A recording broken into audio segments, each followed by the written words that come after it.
Charlas de la noche. Palabras con imagen. El análisis de los acontecimientos que influyen en nuestra vida con el periodista Francisco Durán Rosillo.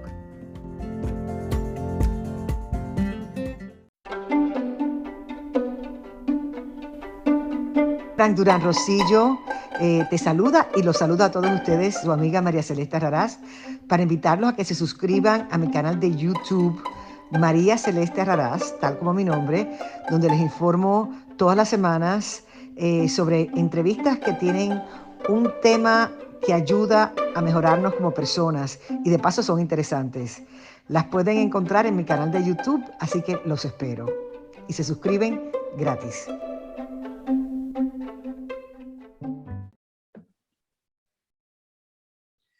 La ejecutiva Frances Haugen de la empresa Facebook, quien hasta hace algunos años se desempeñó como gerente de producto en el equipo de integridad civil de Facebook, en unos minutos va a empezar a declarar ante el Senado de los Estados Unidos. ¿Y por qué razón?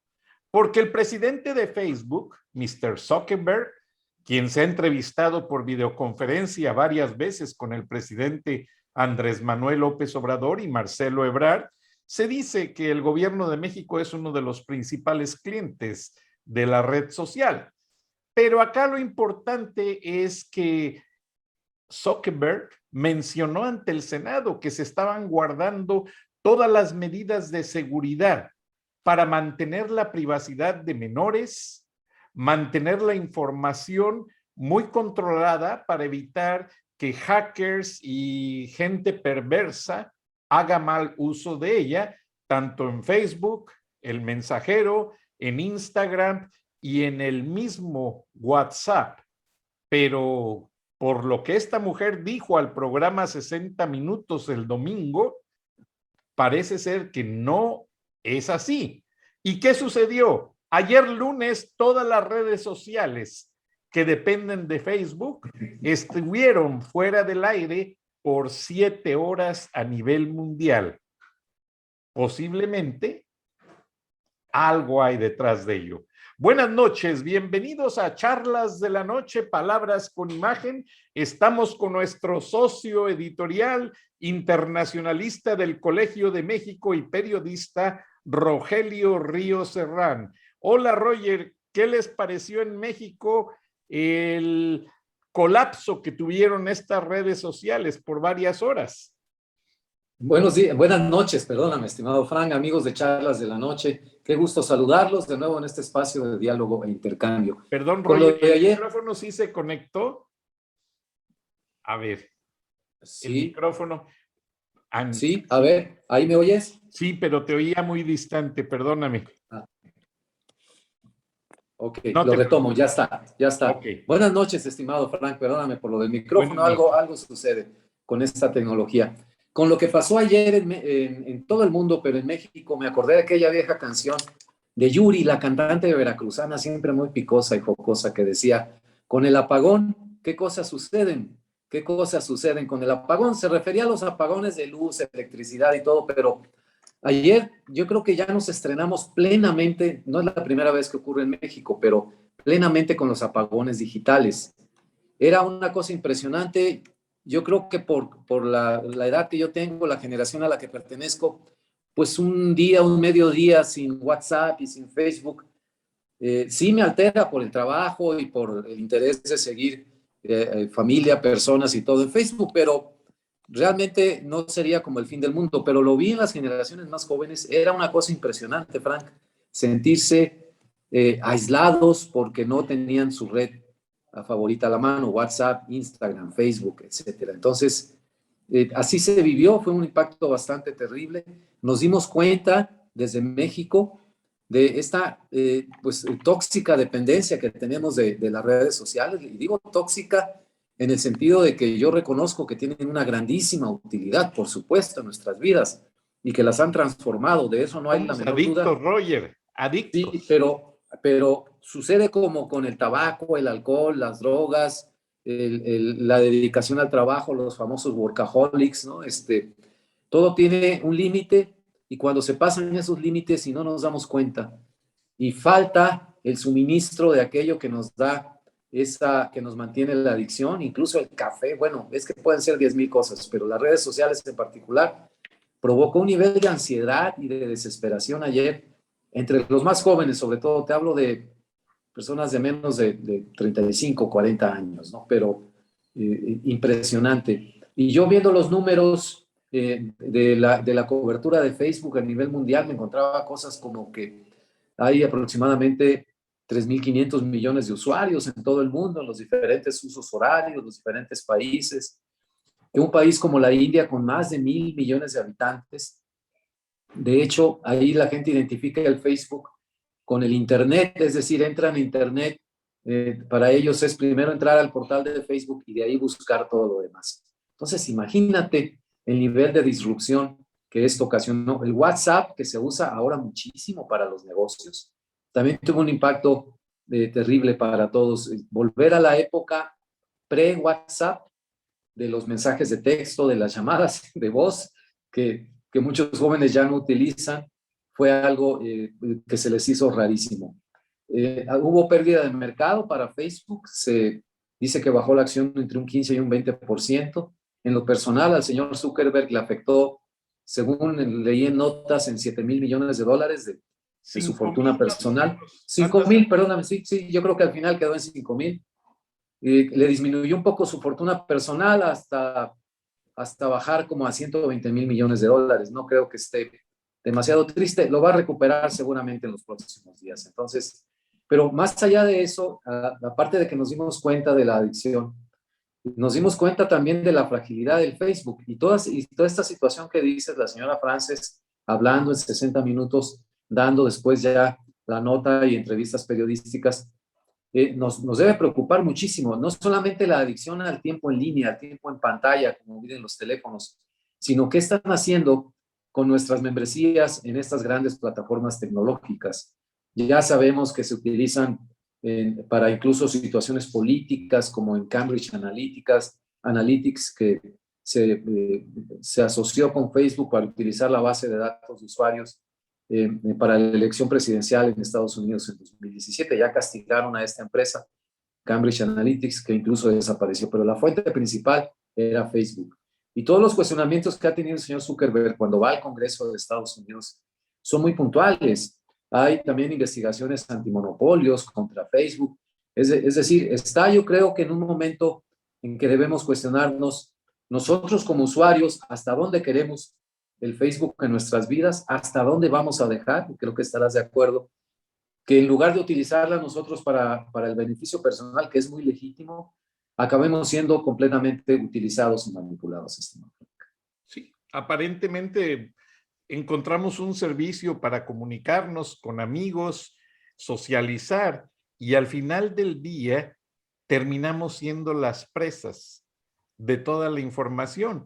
Y por lo que maneja la señora Haugen en su entrevista es que si tú pones voy a ir a una fiesta o estoy en tal restaurante comiendo, ellos monopolizan esta información en el sentido de que la meten gráficamente a estadísticas que se vuelven hasta cierto punto confiables y muy comerciales para decir las tendencias, a dónde va la gente a tal hora del día, qué hacen, y también lo aprovechan para meterte los comerciales. Ya ves que Facebook ahora pues también vende productos, servicios y una infinidad de cosas. Ahora, sí. Facebook, pues tú mejor que nadie nos lo comentaste en este espacio, Roger, ha sido una gran herramienta, es la bendita red social del presidente Andrés Manuel. Háblanos un poquito de esa reunión virtual que tuvieron Zuckerberg y el presidente López Obrador no hace mucho tiempo.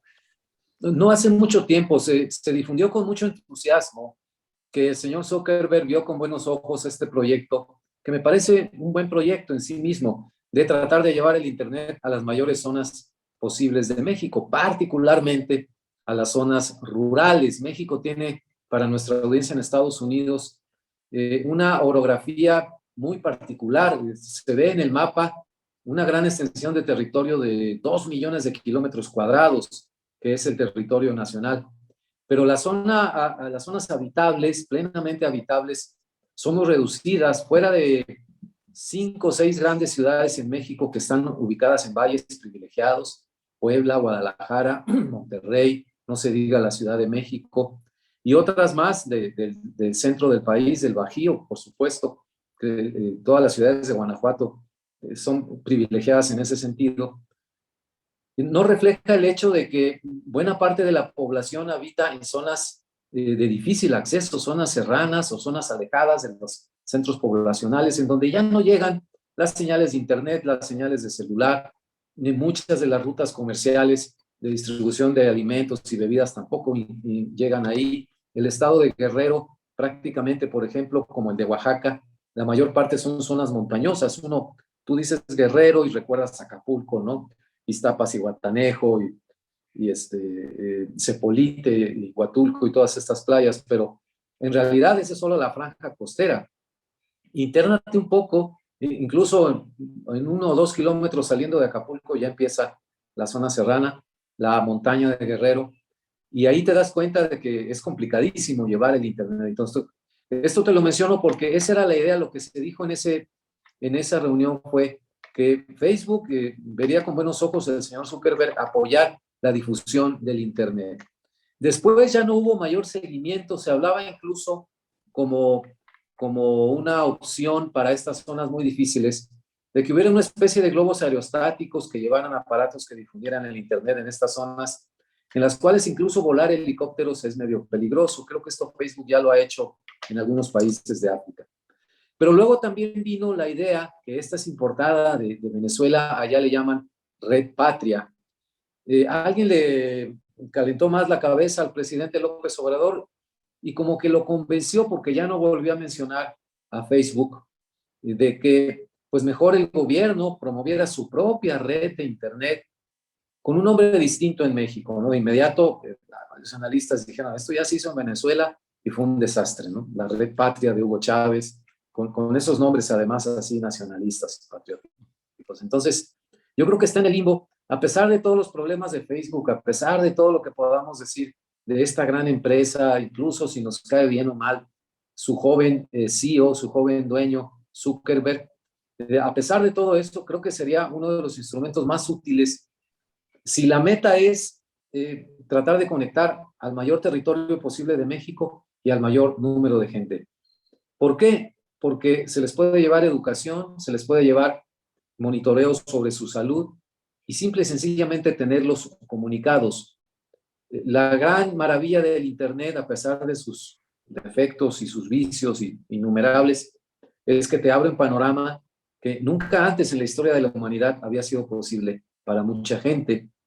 Yo lo hago de vez en cuando, me meto al Google Street View, me voy, por ejemplo, no sé qué te gusta, San Petersburgo en Rusia, que nunca he puesto un pie y no sé si alguna vez pondré el pie físicamente.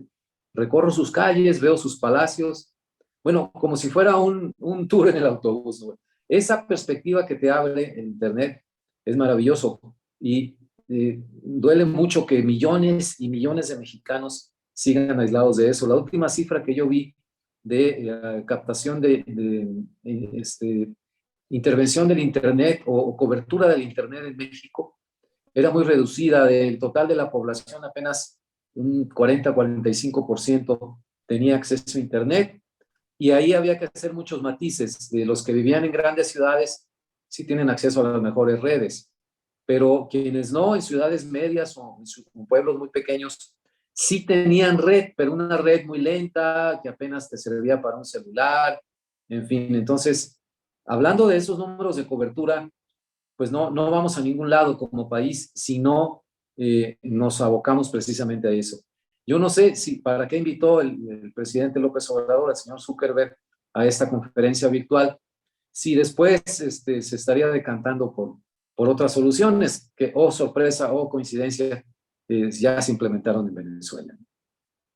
Con muy pocos resultados, Roger. Además, bueno, sí. La señora Frances Haugen pues tendrá su declaración ante el Senado y el gobierno de los Estados Unidos ha advertido que si ella logra comprobar que el señor Zuckerberg, quien ya fue multado en el pasado con varios millones de dólares, mintió y manipuló las redes, puede someterse a una violación muy grande en cuanto a materia del manejo de esta red social, que es la más popular en Estados Unidos.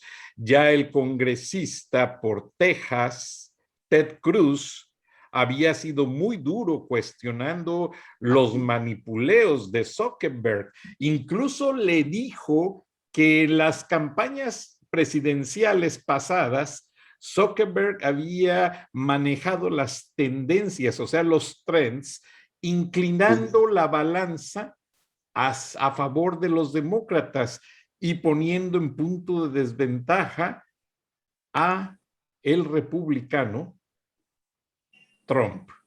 Pero ya pasando de ese tema y saliéndonos aquí de la imagen de la señora Zuckerberg, gracias Roger, tú en México dices un aspecto muy importante que quieres tratar hoy, me lo dijiste fuera de cámara, y es que México, pese a todos los problemas de la violencia, yo lo veo con mi hermana, ella a diario va a misa y atiende a sus amigas. ¿Qué está pasando en ese México tan cuestionado por el liderazgo en muertes de pandemia, más de 500,000, lamentablemente, Sí. tan cuestionado por estar fuera de control? Los carteles del narcotráfico que matan a diestra y siniestra a nuestra gente, la inmigración que está precisamente en Monterrey, a unas millas de donde tú vives, los recintos que contienen a estos migrantes. ¿Qué va a hacer el nuevo gobierno con ellos? Roger, en orden de importancia, nos puedes ir dando la retroalimentación, porque nuestra audiencia... Claro que sí, con todo gusto. De hecho, te estoy compartiendo unas fotos que nos van a apoyar para lo que te decía. Mira, yo encontré una información muy interesante. Acabamos de llegar la semana pasada se rebasó ya la cifra de 100,000 homicidios por razones violentas que todos conocemos, incluidos feminicidios, etcétera, etcétera. Hemos comentado extensamente en charlas de la noche la situación de inseguridad que se vive en muchas zonas en México, cómo campean los cárteles de la droga a sus anchas en amplias regiones del país, y cómo toda esta información y toda esta imagen de México hacia el exterior, pues conforma un cuadro muy negativo, que bien mirado y uno lo ve desde México y dices, caray, es que nada más sale todo lo malo, ¿no? ¿Dónde están los chispazos, las cosas buenas que se siguen dando, estimado Juan, a pesar de todas las plagas que padecemos, de malos gobernantes, etcétera, y que nos hacen posible renovar la esperanza en nuestro país? Esta imagen que ves es del alemán, de un joven alemán que se llama Jonas Deichmann. En una información que recogieron varias agencias, en particular la agencia española EFE, que tiene muy buena cobertura en México, nos dicen que recorre el mundo, no solo México, a nado, en bicicleta y corriendo. Y llegó ayer lunes, estamos grabando este programa en martes, a Cancún, Quintana Roo, a este balneario maravilloso de la Riviera Maya, y ahí dio entrevistas y declaraciones a los medios hablando sobre sus experiencias. Ahí le están apodando ya el Forrest Gump mexicano. Déjame ponerte la de Cancún. Aquí está, mira, precisamente. Ya con su sombrero de charro y todo, para nuestros amigos que nos ven a través del video. Llegó a la meta ayer precisamente, mira, déjame ver los datos de la nota, junto a su padre, su novia y unos 50 corredores y ciclistas que lo acompañaron en la última parte de su jornada. Con esto cierra su estancia en México, de ahí vuela a Portugal y sigue su ruta en bicicleta hasta Alemania. Le faltan de Lisboa, creo que hasta Berlín son como 4,000 kilómetros. Todavía le falta un poco a Jonás. La etapa de cierre en México la inició en un poblado rural denominado Leona Vicario, también ahí en Quintana Roo. Recorrió un tramo de 45 kilómetros para llegar hasta Cancún. Dice que ha perdido muchos kilos de peso, lleva un cansancio ya de fondo en su cuerpo, y va a cubrir esta etapa por avión hasta Portugal y de ahí se va hasta Alemania. Ha cambiado su ruta en diferentes ocasiones, pero en lo que respecta a México, en otras partes del mundo, en México no cambió absolutamente nada. Y dio estas declaraciones, estimado Frank, es lo que me llamó la atención. Aquí en México, dijo Jonás, es increíble cómo la gente me trató. Cuando salí de Tijuana, nadie me conocía. Corrí solo y después llegaron más y más. A veces tuve muchos corredores a mi lado y recibimientos en las ciudades.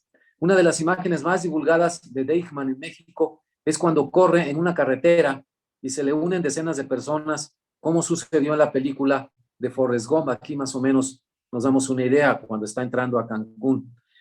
Jonás trabaja en una organización no gubernamental que regala bicicletas a niños africanos con dificultades para trasladarse a las escuelas porque las distancias son muy largas. Hasta aquí la información de la nota. Entonces, lo hace por esta fin altruista y yo no sé en qué momento, planeando esto desde Alemania seguramente, que incluyó en el mapa México, le habrán dicho sus familiares, sus amigos, oye, no te metas a México, maestro, pues, ¿qué te pasa? Quédate en Estados Unidos o recorre Estados Unidos. Pero él decidió hacerlo, ¿no? Y lo hizo, es que imagínate el trayecto de Tijuana hasta Cancún, pasas por medio país, por zonas incluso que están señaladas como de control o una influencia casi absoluta de cárteles de la droga y todo, y a pesar de todo eso, el alemán Jonás no sufrió ningún atentado, no sufrió violencia, no le robaron la bicicleta, ni nada de eso, ¿no? Imagínate, ¿no? No se metió una cantina y la dejó afuera y se la robaron, nada de eso. Entonces, esta imagen que él se lleva de México es un tesoro valiosísimo. Como país, le ayudamos a cumplir parte de su sueño, le ayudamos a cumplir parte de sus propósitos para dotar a niños africanos de bicicletas.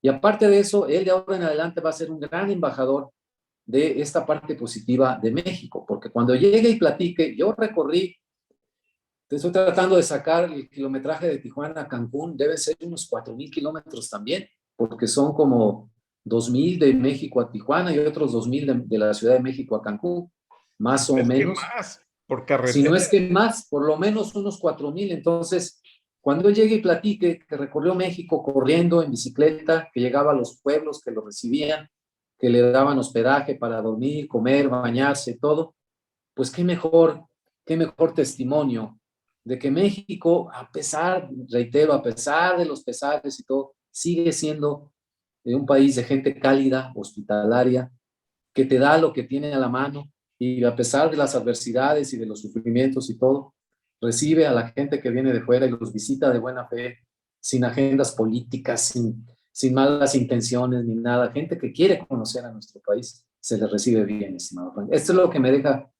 este joven alemán, Jonás Deichmann, el Forrest Gump mexicano.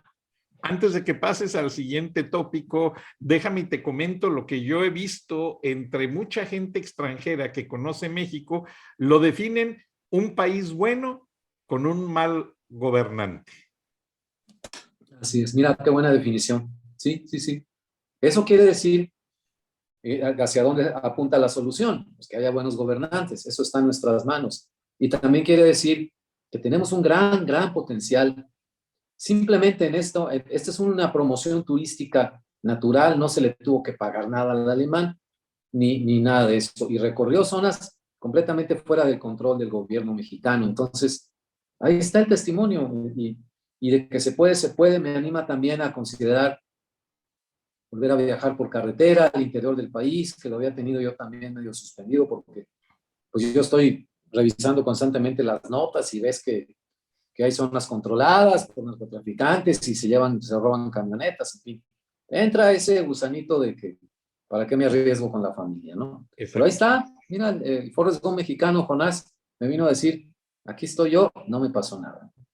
Ah, qué cosas. Bueno, enhorabuena y ojalá y esto sirva de ejemplo para que el gobierno ya procure tener más atención en las soluciones. Y el otro tema, Roger, que te había comentado. ¿Cuál era, Frank? Recuérdame, El de A mí también se me brincó, me emocioné tanto con el tema del Sí, alemán sí, sí. que me pegó el alemán. Sí, sí.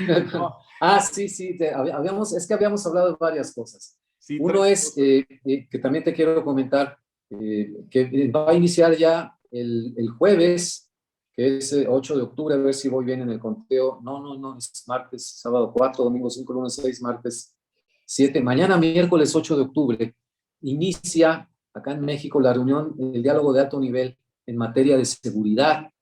Tenemos la visita perdón, de Roger, hoy es martes 5 de octubre. martes 5, perdóname. Ajá. Martes El 5, 8 miércoles sería 6, hasta el viernes. el viernes, sí. El viernes, perdóname, sí. Qué bueno que me haces el ajuste, se me brincan mucho los días. Se anunció que viene una plana mayor de funcionarios relacionados con el área de seguridad de Estados Unidos, encabezados por el secretario Anthony Blinken, secretario de Estado, viene el señor Alejandro Mayorkas, viene incluso Juan González, me parece que se llama, el enviado especial para Centroamérica, el procurador Garland, Merrick Garland, y vienen a sentarse a la mesa a hablar duro ya sobre el tema de seguridad. A lo largo del fin de semana, tanto voceros del Departamento de Justicia como comunicación que proviene de la DEA, nos hablan de que el tema de seguridad es ahorita en estos momentos muy importante para el gobierno de Estados Unidos junto con el de migración. En el Departamento de Justicia dijeron que lo que quieren pedirle al gobierno de México es que tome en serio la cuestión de las extradiciones, que yo creo que tuvo mucho que ver el nombramiento de Ken Salazar, el embajador, el nuevo embajador de Estados Unidos en México, por su experiencia precisamente con las extradiciones como fiscal de Colorado, pero que además dejara que los agentes de Estados Unidos, no solamente los de la DEA, sino en general todos los que llevan relación, pudieran moverse y coordinarse libremente con las autoridades mexicanas. Esto a raíz de esta ley absurda, no sé exactamente el nombre, ley de agentes extranjeros, se le conoció en México en la prensa, en que pedían, parece un absurdo de novela de Kafka o del cine medio cómico, de que todo agente que estuviera de la DEA, de lo que fuera de Estados Unidos, primero avisara a qué fuente iba a ver, la identificara y comunicara eso al gobierno de México para que pudiera asistir a la reunión. Imagínate, o sea, estás acabando de raíz con las labores de inteligencia, ¿no? Imposible que se pudiera hacer eso. Bueno, les piden esto, que tomen en serio las extradiciones y que se reanude el flujo de intercambio de inteligencia, pero que están pidiendo que quienes reciban la inteligencia en México, en el ejército, sean personas confiables. Sabemos que anunciaron, sobre todo con mucho entusiasmo en México, no sé por qué, que se acaba la iniciativa Mérida, pero hay un esquema para sustituirlo. Todo eso se va a discutir a partir del fin de semana.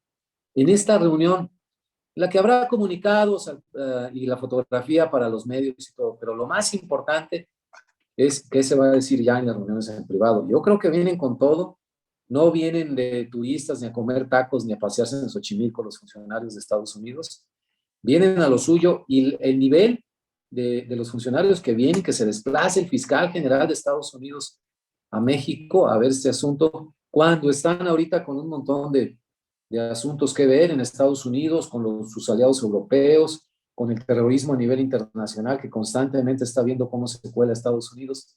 Distraerse unos días con este asunto con los mexicanos que no acaba de cuajar, que están haciendo cosas raras, que no quieren cooperar en seguridad, que dejan con esta política de abrazos, no balazos, que el crimen florezca a sus anchas.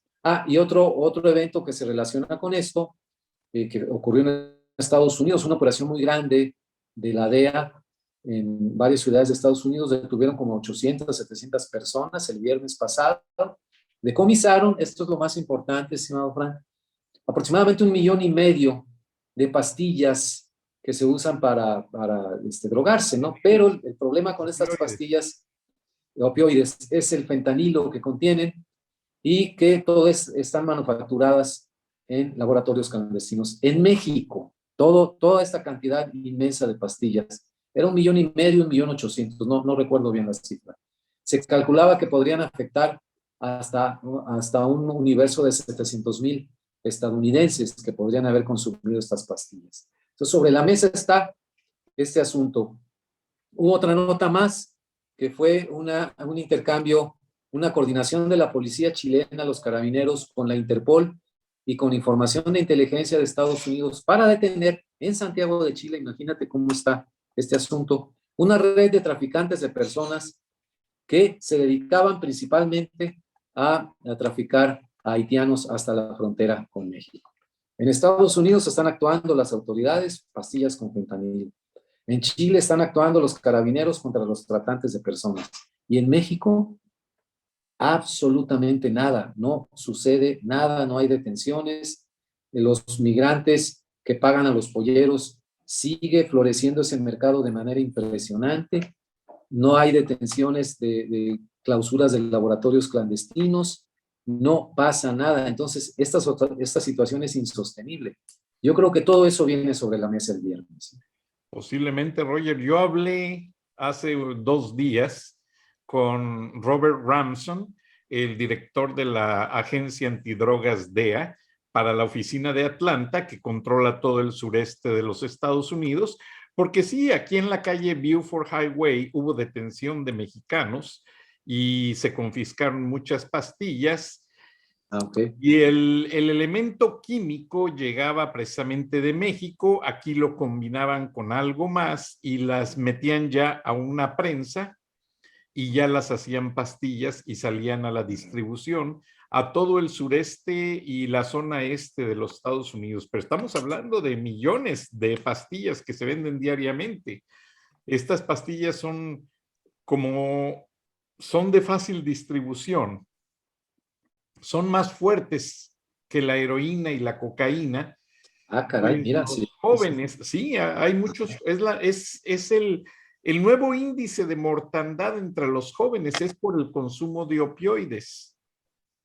Entonces, más que heroína, fíjate que más que heroína, sí. No lo tenía. Entonces la DEA está haciendo un plan bastante fuerte. Yo le pedí una entrevista a través de su jefe de prensa, pero me pidieron un poco de tiempo porque como nosotros somos prensa internacional y llegamos a México, me dijeron, mira, la cosa es mandar un mensaje. Entonces, hasta ahí llegó la plática, no me dijeron más, entonces van a seguir.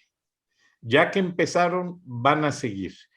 Entonces, realmente la agencia antidrogas no ha parado de trabajar.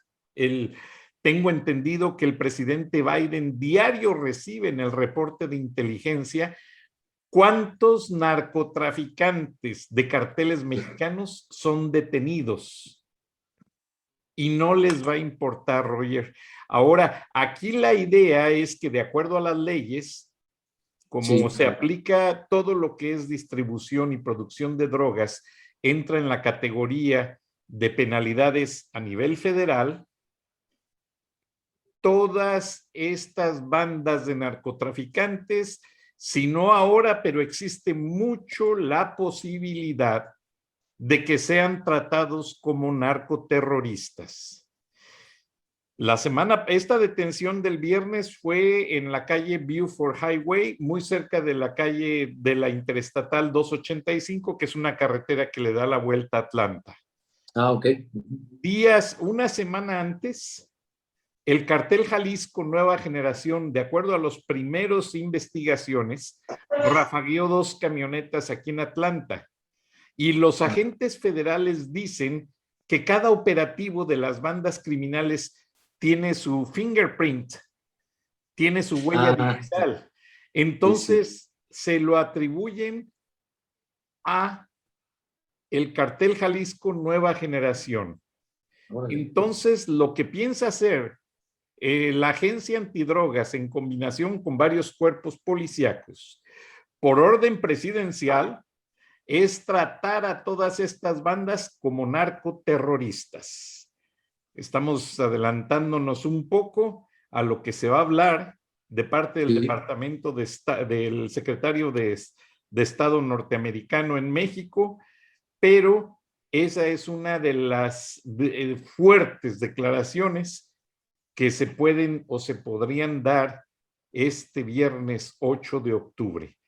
Y va a haber más, entonces el tema da para rato. Estados Unidos ha aportado mucho dinero al gobierno mexicano y ellos esperaban más cooperación.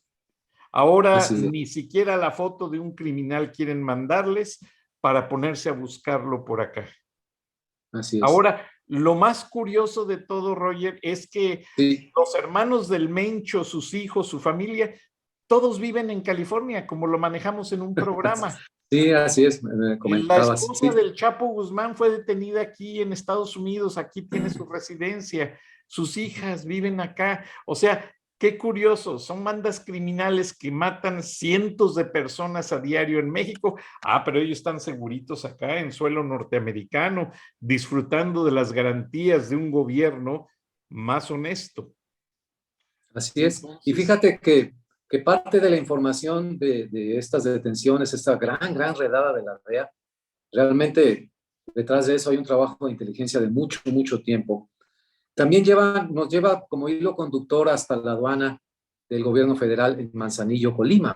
De ahí atracan los barcos que vienen desde China con el fentanilo. Ya llevamos por lo menos un año, creo, si no me equivoco, que el control de las aduanas en México con bombo y platillo se anunció que pasaba a manos de la Marina y del Ejército, que con eso se iba a evitar la corrupción y todo. Pues no se evitó y siguen pasando por Manzanillo.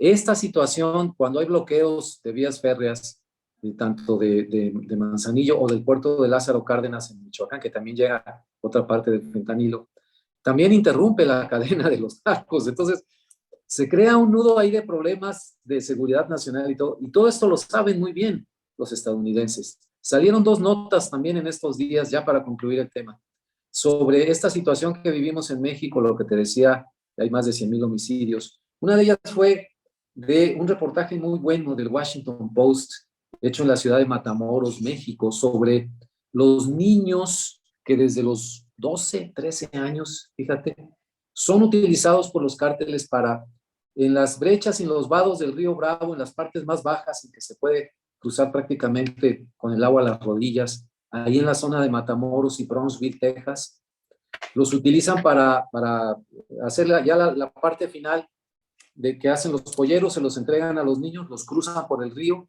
los llevan a lugares de seguridad del otro lado de la frontera, y si los agarran, como son menores de edad, lo que hacen los de la Border Patrol es los llevan al puente y los regresan a México.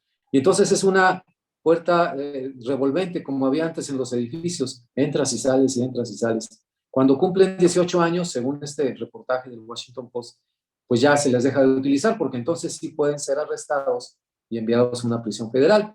Pero como ya hicieron currículum en el cártel, y ahora los usan como sicarios, pistoleros. Entonces, y el reportero se metió junto con un fotógrafo, se fueron en la ruta de los polleros niños, de los niños polleros, hablaron extensamente con uno de ellos, historias familiares desgarradoras y todo, y lo publicaron. El New York Times sacó otra nota, y esto fue publicada el lunes 4 de octubre, sobre un reportaje extenso sobre los desaparecidos en México. En este momento el conteo es que hay más de 100,000 personas con estatus de desaparecidos, que no se sabe dónde están, enterrados.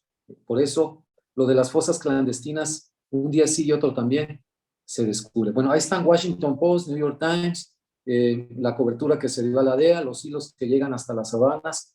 Todo eso, cuando lo pones sobre la mesa, dices, ¿qué está haciendo el gobierno de México? Esto es evidencia, estos son hechos, no estamos especulando e inventando en una mesa de café. Es información dura. ¿Cómo la van a contestar? Yo no sé quién se va a sentar del otro lado de la mesa con los americanos a partir del viernes, pero quien lo haga va a tener que apechugar, como decimos en México, porque los reclamos van a venir con mucha fuerza de parte del gobierno de Estados Unidos. Sí, y son reclamos que están exigiendo resultados, porque Estados Unidos ha firmado acuerdos internacionales. Antes de firmar el TEMEC, o conocido como Acuerdo de Libre Comercio, se firmó ese tratado para el que se van a reunir de la seguridad México-Estados Unidos, y es un tratado en el que Estados Unidos puso cientos de millones de dólares. ¿Dónde están? Y López Obrador se le hace muy fácil poner a Marcelo Ebrard a ver qué falacia contesta y ya. Y ya con Estamos eso. muy ocupados y preocupados con la sociedad norteamericana para ver, y luego entra López Obrador, ya les dije, todo está bajo control, yo tenía otros números. Sí, Y sí, luego otros datos. sale Botas, a mí me gustaba más decirle a los dictadores, comes y te vas. Entonces, Sí. no se llega a nada, mi querido No se Roger. llega a Los nada, mexicanos no, no, somos un no. circo. ¿Qué está Sí, pasando con sí. nuestros políticos? Pues sí, somos un circo, pero a la hora de los datos duros, a la hora de las decisiones y los reclamos, alrededor de una mesa en privado, con funcionarios de un gobierno que están frustrados, ¿no? Enojados porque ellos hacen su esfuerzo, encuentran cooperación en países como en Chile, que te decía, Chile está, no sé, a unos 10,000 kilómetros de México, de la frontera de México a Estados Unidos.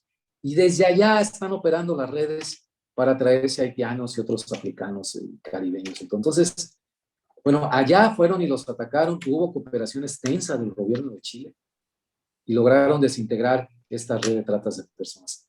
Yo vi esa nota y créeme que se me revolvió el estómago, dije, pero ¿por qué no es posible hacerlo en México? Es que es evidente que todos, lo hemos comentado en el programa, que todos estos movimientos, lo comentábamos el viernes, en los viernes de Frena, de miles y miles de migrantes, particularmente de haitianos, no son espontáneos, no son de que por coincidencia fueron a dar todos al mismo lugar, cruzaron todo México y no se encontraron con ningún retén que los detuviera como les pasa a los hondureños, centroamericanos, salvadoreños, guatemaltecos. Aquí en Nuevo León a cada rato paran camioncitos de redijas que los traen por ahí. Entonces, pero no con los haitianos. Entonces, ¿qué está sucediendo? ¿Por qué no hay acción?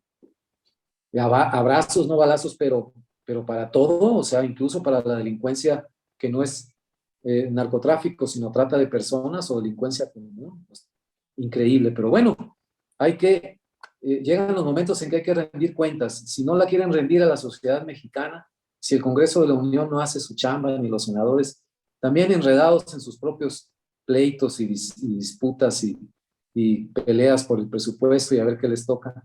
Si no lo hacen al interior, lo tienen que hacer al exterior, porque nuestro socio comercial, principal socio comercial, está mucho, muy enojado con estas cuestiones. Bastante, Roger.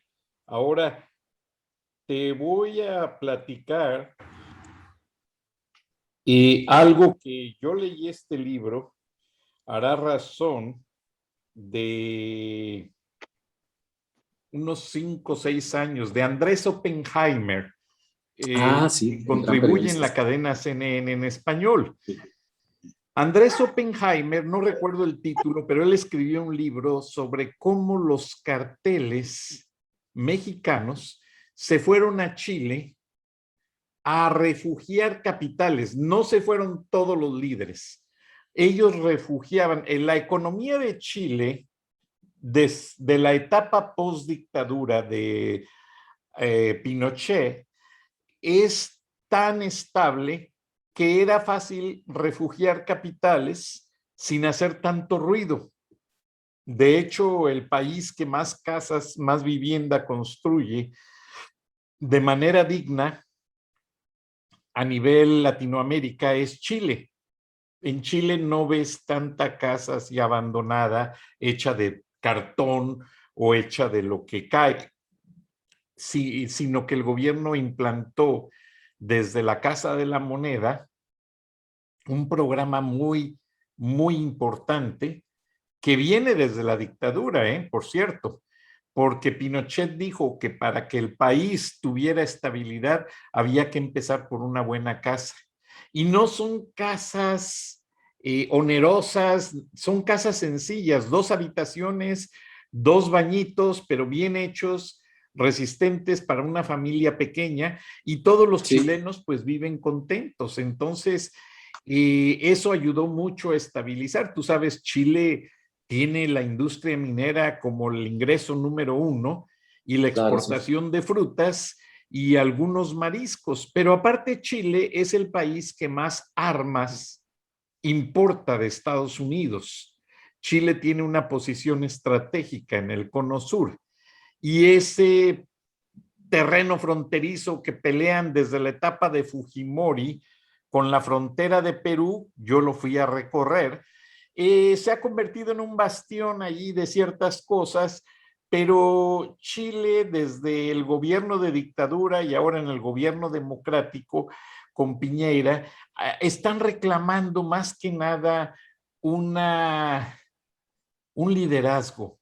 O sea, Chile es un país muy estricto en su manera de gobernar. De hecho, es donde más se deportan pasajeros que llegan por avión y que no justifican una estancia real. Y básicamente, el hecho de que Chile esté siendo este refugio de haitianos para luego ser mandados a México es acogido por un programa de ayuda que implantó el gobierno chileno y del cual, como en todo, han abusado los carteles, entonces se los llevan, tienen fácil acceso y de allí los despachan a México, pero no es que no se debe más que nada a un programa de ayuda que hubo desde el pasado terremoto y que como todavía está vigente, ahora lo siguen explotando. Pero después hablaré, es más, yo les tengo prometido en la charla traer el libro, que ya lo tengo con la foto del Che Guevara, y ahí tengo ya junto ese libro de Andrés Oppenheimer, que habla cómo los carteles se establecieron en Chile para vivir tranquilamente y refugiar sus dineros. Ahora, ¿cómo crees que los descubrieron que eran narcotraficantes? Los chilenos. Sé, a ver, dime. Una, por el idioma. Ah, bueno, sí. Y dos, porque empezaron a ordenar mesas de billar por decenas. Entonces, ya ahí fue donde sonaron las alarmas de las autoridades, fue la inteligencia de los carabineros a narcotraficantes. Castigaron a algunos, se calmaron algunas cosas, pero esto, de acuerdo a lo que más o menos he estado indagando, volvieron a sus andadas, pero vamos un día de estos a invitar a nuestro amigo cineasta, periodista Arturo Paso, chileno de buena cepa, claro, a ver qué nos dice sobre esta situación, porque él mismo me dijo que en Chile, Piñera estableció un plan de distribución de gas, como el que tiene López Obrador. Sí. Pero a diferencia del de México, en Chile se hizo por lo accidentado del terreno y las distancias. Ok. En Chile mucha gente vive en áreas rurales y Chile es muy frío, muy montañoso. De hecho, cuando tú ves un comercial de una camioneta Chevrolet, tú te imaginas que son las montañas de aquí de Colorado. No, son las montañas de Chile. Y los filma Arturo Paso. Mira, en Chile van a filmarlos allá. Cuando él hacía trabajo para Turner Network Televisión, que fue cuando yo lo conocí, y Cartoon Network, él venía y aprovechaba para terminar sus comerciales acá en una productora de North Carolina llamada Raleigh Productions. De hecho, muy amigo de este cantante español que canta la de Caminante no hay camino, se hace camino al andar. Joan Manuel Serrat. Juan Manuel Serrat. Amiguísimos, amiguísimos. Mira. Lo vamos a invitar un día, pero lamentablemente, como siempre, Roger, en lo más interesante de la charla, el tiempo se acaba, pero le prometemos a la audiencia mañana darles más información y gracias por estos detalles tan interesantes de México, de ese alemán que llegó a conquistarnos con su carisma y con su interés de demostrar que México sigue siendo hospitalario. Y bueno, tan hospitalario que acogemos a todos realmente, pero para todo hay límites porque hay unos que llegan a abusar. Te agradecemos, Roger. Saludos a Monterrey, a México. Y mañana, miércoles, 6 de octubre nos escuchamos con otra charla de la noche, Palabras con Imagen, y nos vemos también por el canal de YouTube, que tienes muy bonita tu foto de la mujer dormida, el volcán. El volcán es el Popocatépetl. Perdón, el Popocatépetl, ese pero la es Don semana Goyo. pasada tenías la mujer dormida. La mujer dormida, sí. Se me quedó en la cabeza, disculpa. Sí, no es que como estabas enfrente no lo vi, no lo aprecié completamente.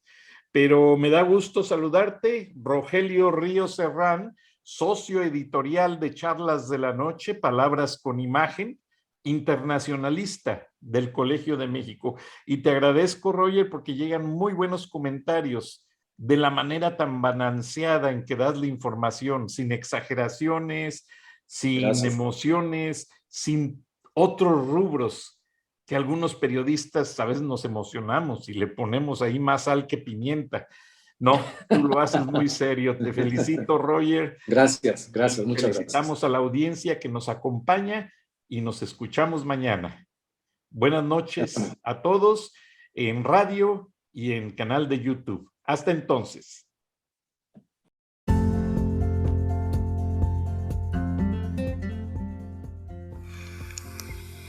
Escuchaste el análisis de la noticia, transparente como el agua, con el periodista Francisco Durán Rosillo.